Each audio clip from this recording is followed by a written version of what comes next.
Welcome to this talk that I gave at Nelson Mandela University, South Africa in February of 2022.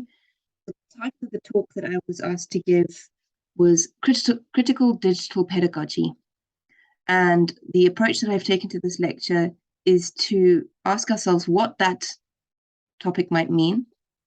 And particularly, I'm going to focus on what I call making the transparent opaque. So unpacking that concept a little bit, what is commonly taken to mean, but perhaps some of the things that we forget to build into it when we use it in everyday normal conversation.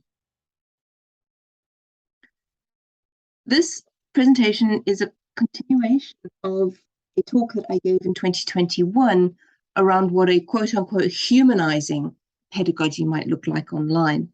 And in that discussion that you can also find here on my YouTube channel, I was asking about the problems of what Zygmunt Bauman called proximity and contrasting that very real everyday interhuman interaction online with some of the alienation problems that Marx raises regarding the role of machines in our work. If you haven't seen that, you're very welcome to go and look for it on the same channel. And this conversation is a continuation on from that point. Now, just a little bit of a quick check-in. It's always interesting to be specific about terms that we use. For example, when we talk about a technology being digital, we've come to use this as a shorthand for contemporary technology that is based on cloud computing, that is based on portable devices, that is based on machine learning or vast servers that can store enormous amounts of data. But digital technology is quite a lot older than a lot of that. And I'm brought to mind of a quote from George Bernard Shaw, who pithily noticed that we only call things technology if it was invented in our lifetime. Very few people refer to books as technology, or even something like writing. But these are all forms of technology in a sociological sense. If we think about technology as the use of tools and utilities and machines that humans have invented in order to interact with their material and social environment in a different way.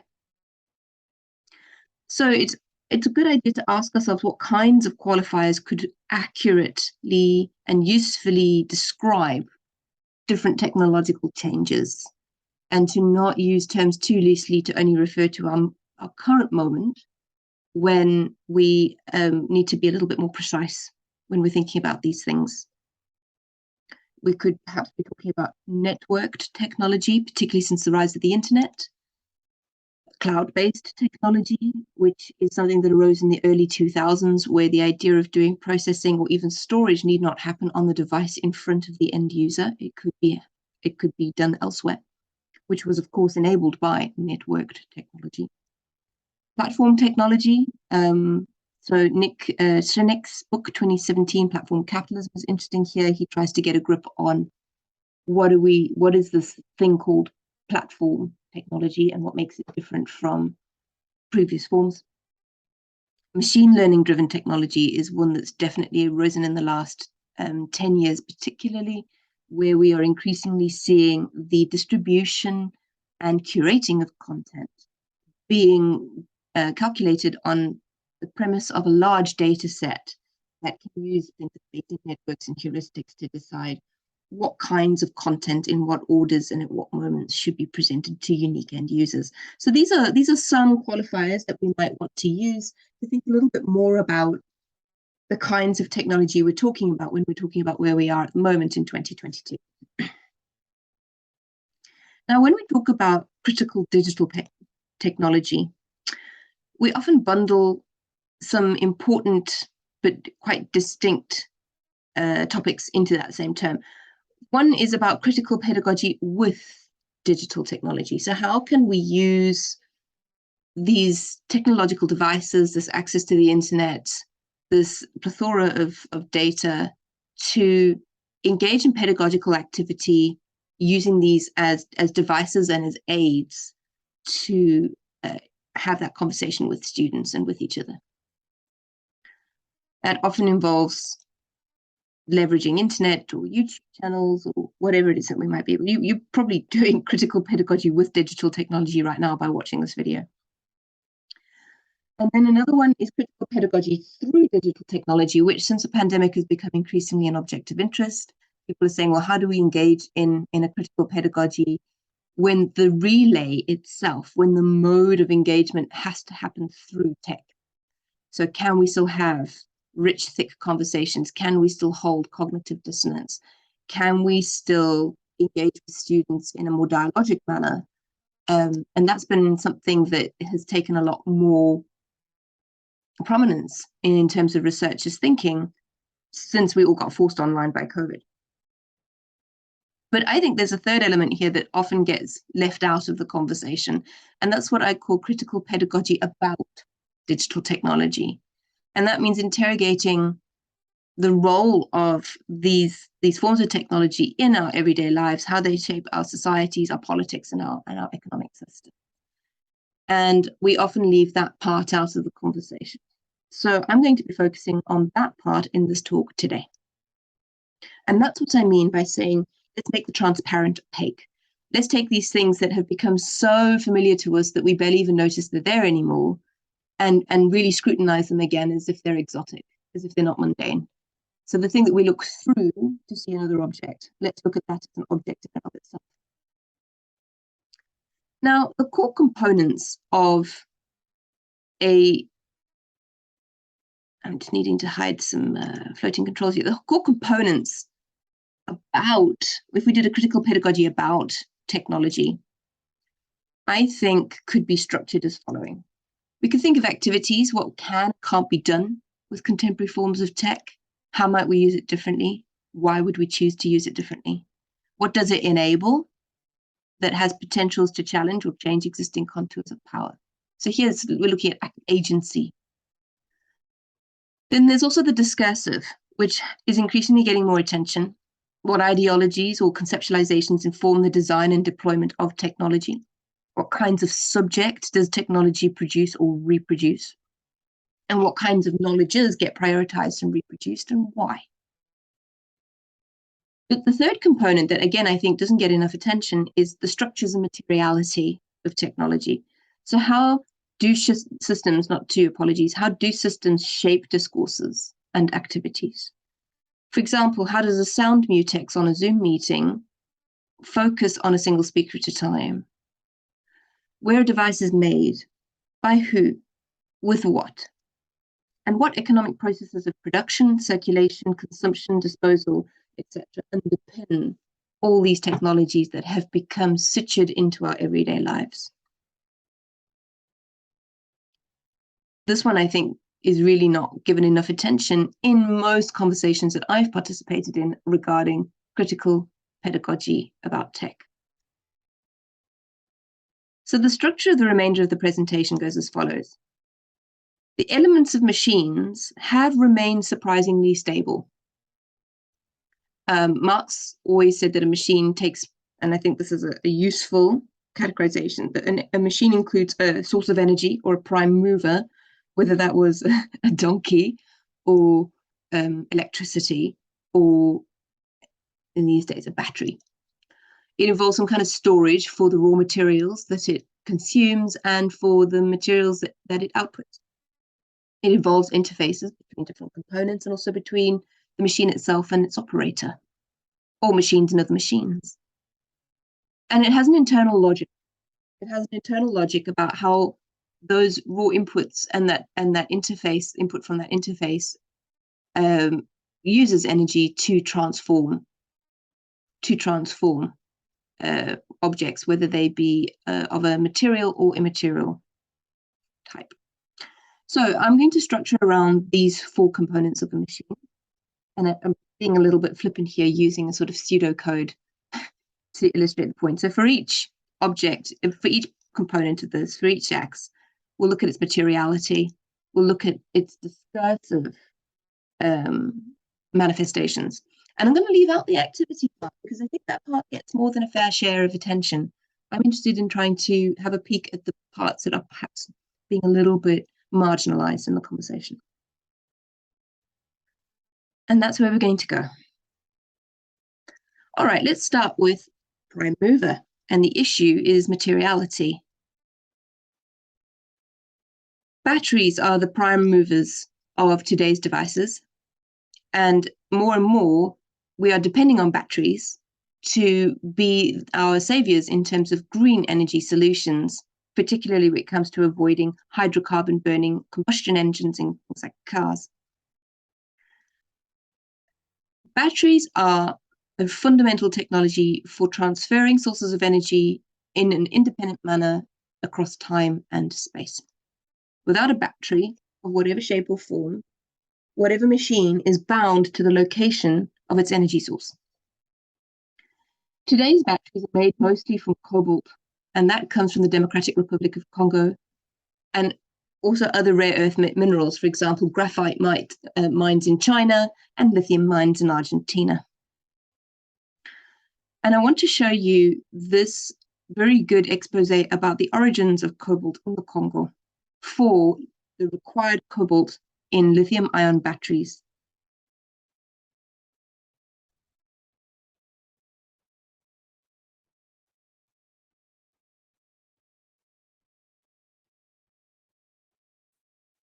This is a very useful page on the Washington Post that speaks to craziers or artisans who go into these informal holes in DRC to find cobalt.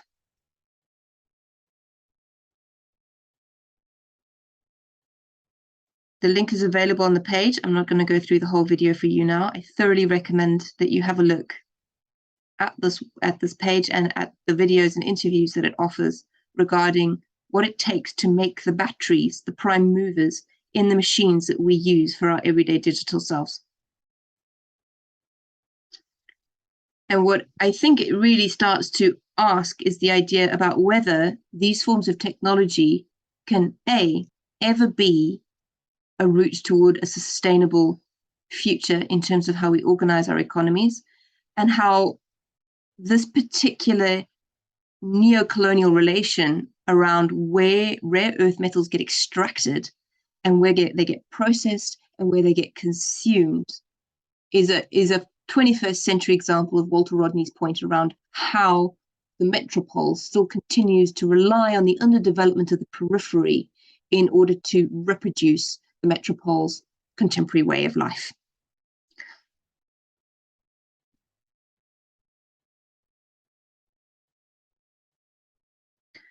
There's another very good article on The Conversation around asking other questions regarding graphite and lithium and the other rare earth metals that go into batteries. But this is the materiality of our contemporary technology. And when we do a critical pedagogy about technology, are we talking about these issues in a substantive and informed manner? What about the discourse that is being enabled and reproduced by batteries?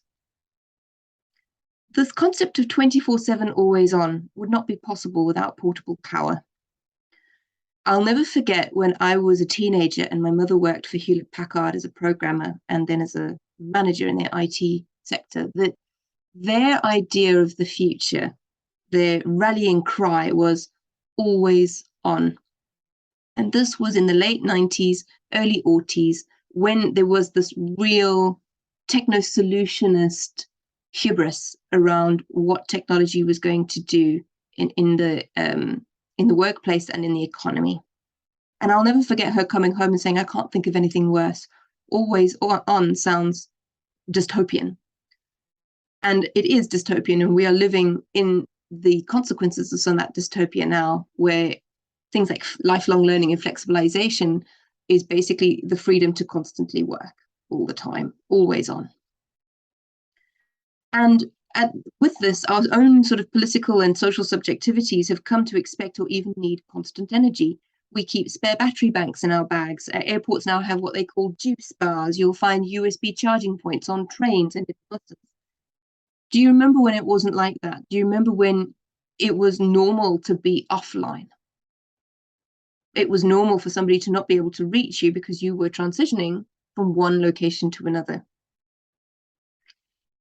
And I thought that this little internet meme captured that the exhaustion produced by that always on discourse rather nicely.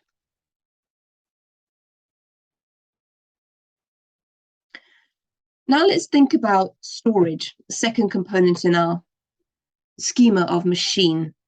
And let's think about the materiality of storage. I want to show you this particular picture, which is a picture of a server farm for Facebook in Sweden. The main building is the size of 6 football fields, and engineers move around on scooters. All the places to find this, the Daily Mail would not be one where you'd expect, but there we go.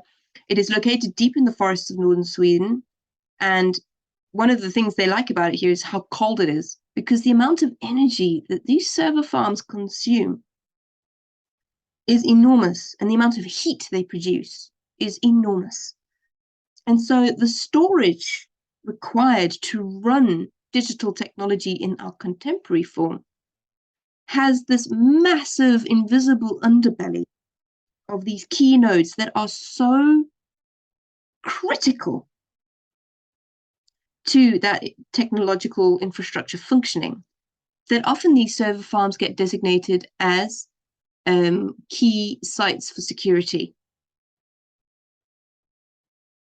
And you can have a look at the sheer volume and size. This is just one server farm. So Facebook will have hundreds of these, as will Amazon, as will Microsoft, as will Google. But we don't see these when we log on. They're quite invisible. So there's this question about the materiality of the storage that we use. When we send a text or a picture or take a video of a loved one and share it with somebody halfway around the world, it gets stored somewhere, and that somewhere is not on the device in front of us. I really like James Bridle's work on this. He's a British sociologist who's also a critical artist, and looks at technology in this critical way. He's done some fascinating work trying to even just approach server farms to find out where they are and who owns them, and has been having encounters with private and public security forces as he does so. I recommend his interview Under the Cloud on BBC Radio 4, which you can use in the link that you see at the bottom of this page. And he says, we connect to the cloud and we think of it as placeless, a digital elsewhere for storing and retrieving our data, content, and memories. But far from being immaterial, the cloud is a vast physical network made up of concrete, silicon, and steel, of earthbound server farms, subterranean data centers, and cables beneath the sea. It is not a publicly owned space or digital commons. It is a multi-billion-dollar private infrastructure dominated by some of the world's most powerful companies, principally Amazon, Microsoft, and Google. The cloud exists within the same geography that we do, a patchwork of national and legal jurisdictions which determine most of the time what it can and cannot do. And while the cloud's green icon looks so eco-friendly and clean, it's estimated that this year data centers powering the cloud will produce around 4% of global greenhouse emissions and consume 1% of the world's electricity. The cloud is a new kind of industry and a hungry one. It doesn't just have a shadow, it has a footprint. Now, I would add in addition to what James Bridle is saying there, that one of the fundamental problems around this cloud-based computing that literally offshores and out of sight processing power as well as storage is the rise of crypto technologies that are incredibly algorithmically intense in terms of the amount of energy they consume and the heat they produce.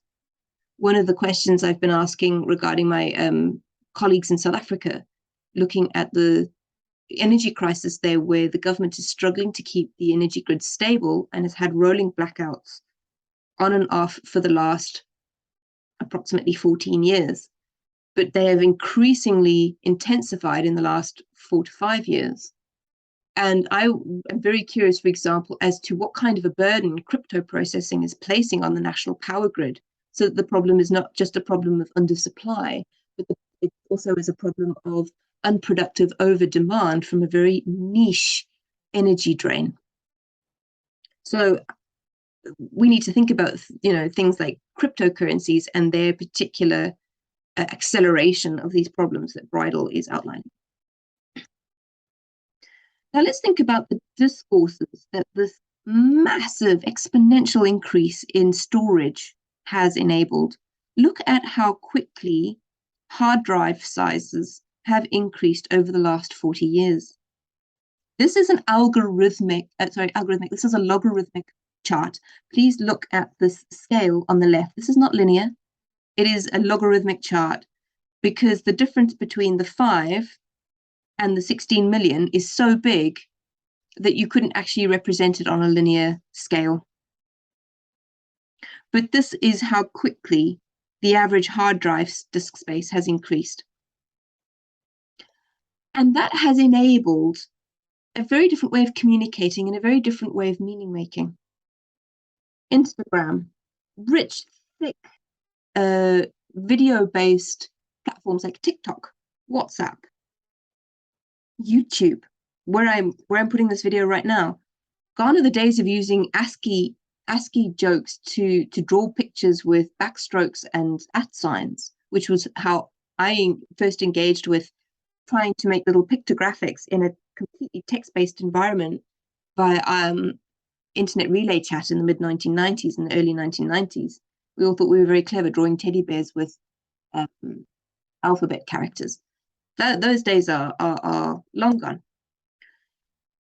The richness of using images in the way that we communicate now via these digital technologies is partly enabled by this stratospheric acceleration in storage capacity, but it also drives further acceleration in storage capacity as we become more and more hungry for data space in order to save more and more cat pictures. Emojis are another form of how our digital communication forms are becoming increasingly pictographic, but it's creating a massive material and discursive changes in the way that the digital technology is operating. Let's think about the materiality of interfaces. This is a familiar sight to us now, all having lived through the COVID pandemic. A Zoom screen where everybody has got their video turned off, often muted. Now, some of this is for social reasons, say my kid isn't here, or I'm sharing a space with a flatmate and I don't want you to see them moving around in the room behind me. But a lot of it is around material access to bandwidth or internet connectivity that is strong enough to hold a very thick, rich audio-visual signal. Low bandwidth is a very common problem, bad connection too. And that is something that, in particularly in the Southern African context, with the problems that I've raised before around, say, electricity instability, can become increasingly problematic. There's an actual material limitation to this form of interfacing with each other, how people are able to participate or get excluded. Some of it's also got to do with the processing power of the device the person owns and whether it can handle the intense computational speeds and data processing speeds required for these rich, thick interface formats. One of the examples I found very interesting was when I attended a colleague's PhD graduation in December of 2021. And her friends all attending on Zoom because there was the Omicron outbreak at the time.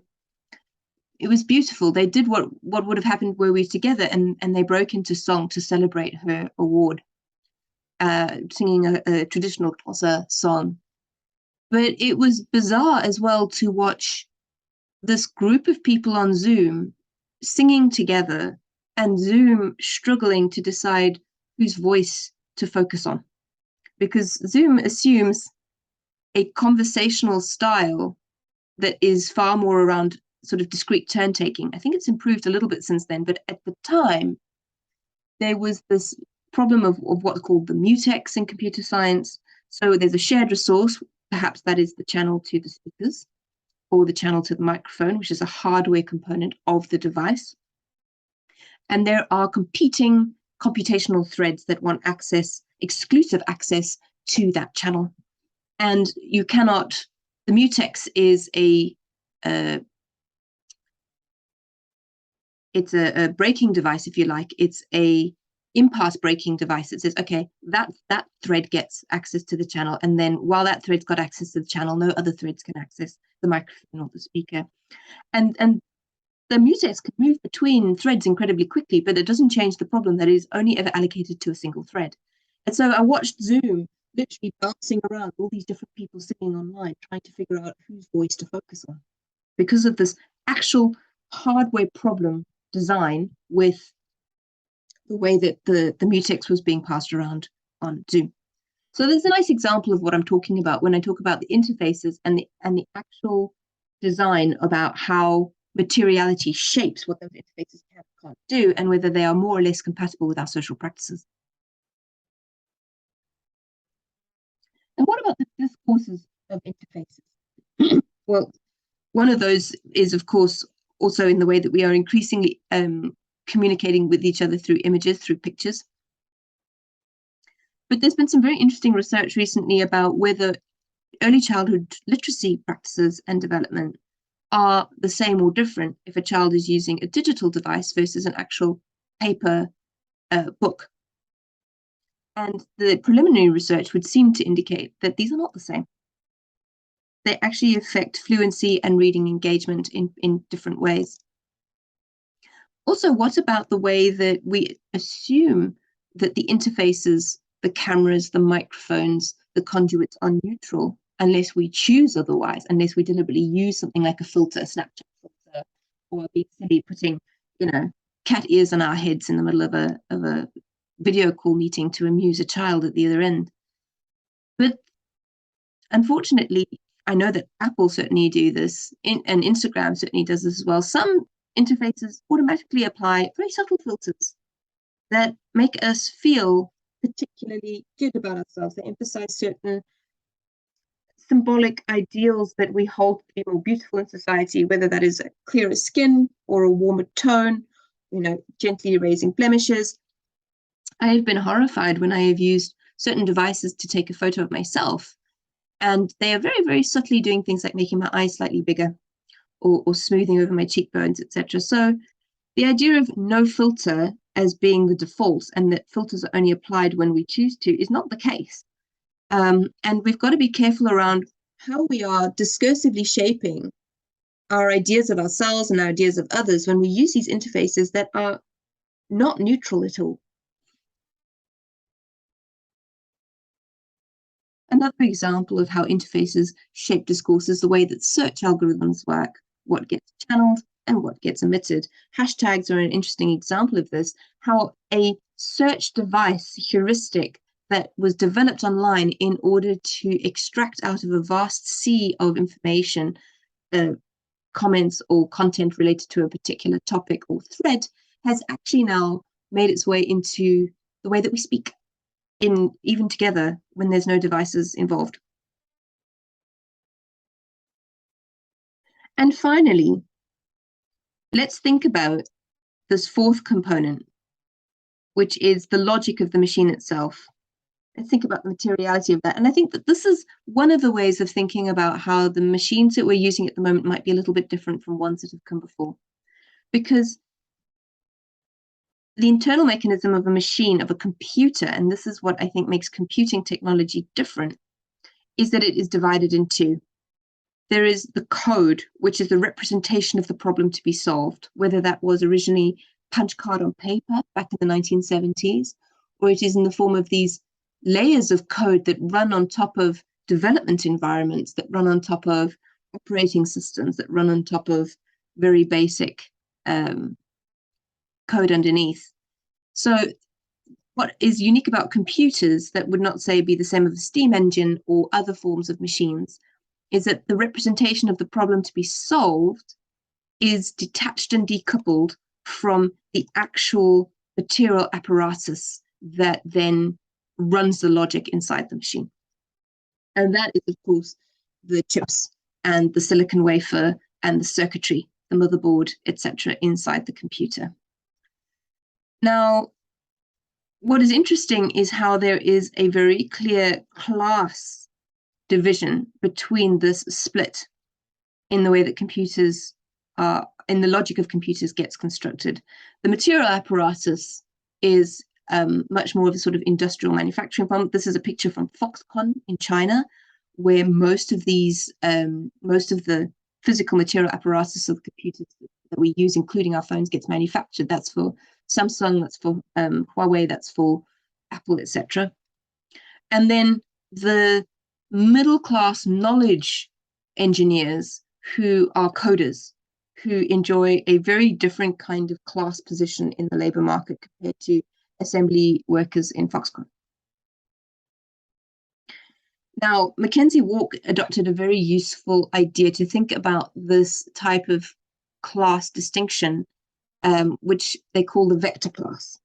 And the vector class is that group of people who are controlling the direction of the flow of information and knowledge in the knowledge economy. And often they are able to direct that away from themselves. So these two groups that you can see here, the people who are building the representations that go onto the computer or executed by the computers, and the people who are building the actual physical computer are still, I would argue, different forms of working class, in the sense that these are still people who are engaged in a wage labor relation in that, and they are still selling their labor in a particular way. They do not necessarily own the means of production in a classic Marxist sense. But Mackenzie Walk's vector class are those people who do own the means of production right at the top of the political economy of technology. Some of them are familiar with, and some of them are so discreet about their position in this whole milieu that we actually don't even know who they are. Of course, you can notice demographically that there's a very common thread there. These are the top 10 most wealthy people in the world at the time of giving this presentation in the beginning of 2022.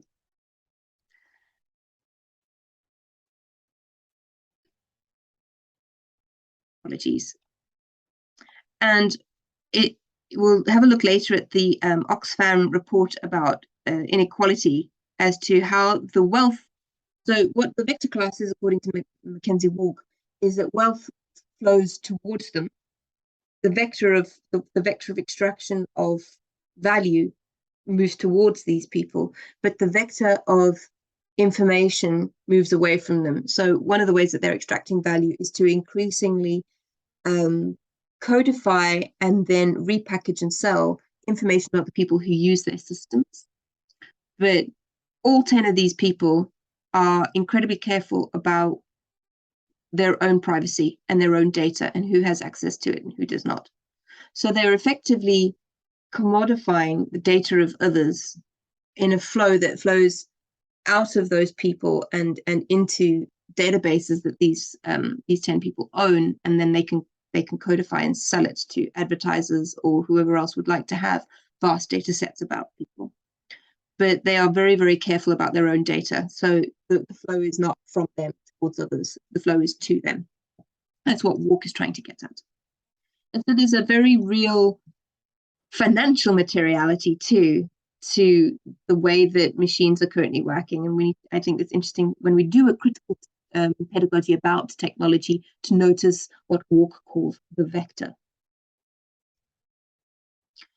And what about the discourses of these forms of logic inside the machines that we're currently using for almost everything in the world? Well, one of the common discussions is around artificial intelligence, which I think is a misnomer, but I know lots of people disagree with me. Artificial intelligence and machine learning, which is, I think, a better term. One example would be personalized learning environments, this discourse of freedom, this idea that we can learn what we want in the order we like, depending on what interests us. We're no longer constrained by the imposition of structure from a pedagogic authority or someone who wants to tell us what we should learn. This is wonderful, this discourse of freedom. But as Audrey Waters argues, you'd be hard-pressed to actually find much freedom involved in the selection of curriculum that gets curated and sequenced and paced through these personalized learning environments. It's just that it's much harder to see how those decisions are happening, how those normative decisions are happening in the background. So it's a little bit of a sort of Morpheus moment that I think has been somewhat part of the conspiracy theory acceleration created by these personalized, not just learning environments, but personalized media consumption through social media, personalized advertising consumption, is that it's very difficult to notice the maze that you are set into that is being shaped by those massive data sets that predict your behavior, unless you really start to go looking around for them. And there's quite a lot of writing about this. Safia Noble's Algorithms of Oppression, around how search engines reinforce racism. Yarden Katz has written a lovely book called Artificial Whiteness, which has looked at how the coders of artificial intelligence algorithms and neural networks, Bayesian networks, etc., they're building their own ideologies. And I particularly like the work of Byung-Chul Han, who also asks about how there is a political refusal to be chosen through opacity, through refusing to offer ourselves up for surveillance willingly, through refusing to provide our data. Now, that can be increasingly difficult in a day where that refusal denies you access to fundamental services. But it is interesting to notice that we often offer this information up willingly when we post about what we're doing and pictures of our breakfast on social media. Let's look a little bit more about that vector question, about the flows of wealth, of material resources, of ideas. How do we identify the material and discursive vectors of power and control at a global level? Those 10 richest men doubled their wealth during the pandemic, while 99% of the wealth experienced a decline. So the vector really was very much operating across quite a strong differential as we all kind of got thrown more and more online by COVID. And that is some data that comes out of the Oxfam briefing in January of 2022. But I like Jill Lepore's observation. She said, a history of technology and invention is a history of harnessing and selling power. So this is not particularly unique to the contemporary moment, but it certainly seems to have accelerated in the contemporary moment.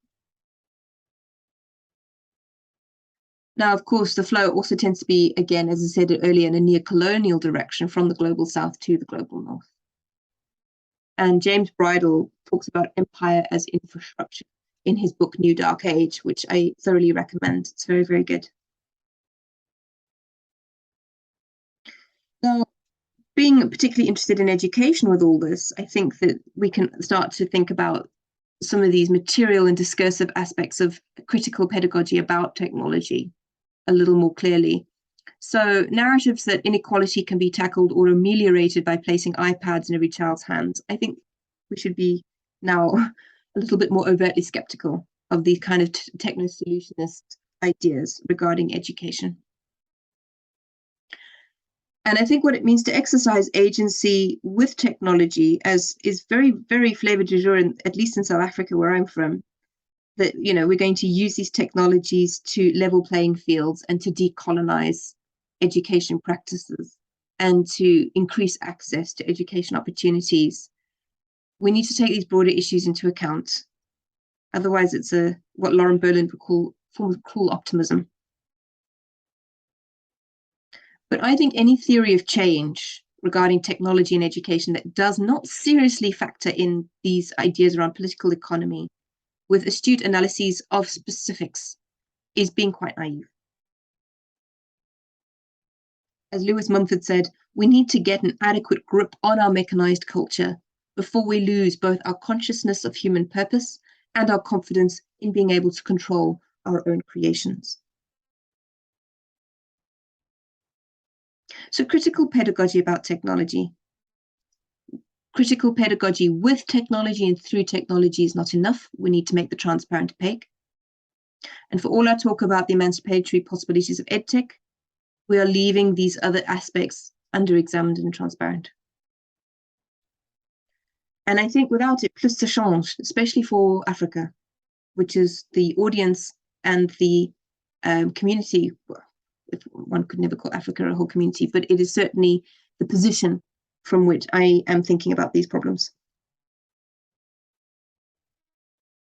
The combination of skills required to engage in critical pedagogy about technology, unfortunately, is not supported by our current curricula.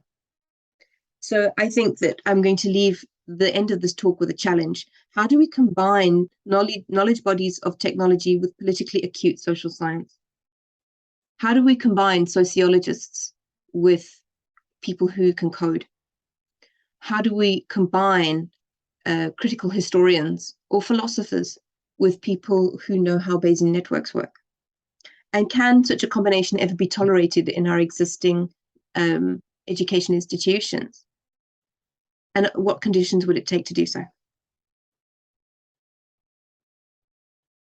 Here are two lovely resources from South Africa, where I'm from, that I think are great public awareness campaigns to try and get people thinking about these technologies a little more critically. One is called Beware the Bot, which comes from SIPSET at Nelson Mandela University. And the other is a children's book called Boris the Baby Bot, which tries to raise parents' awareness about the digital datafication of their children via online systems.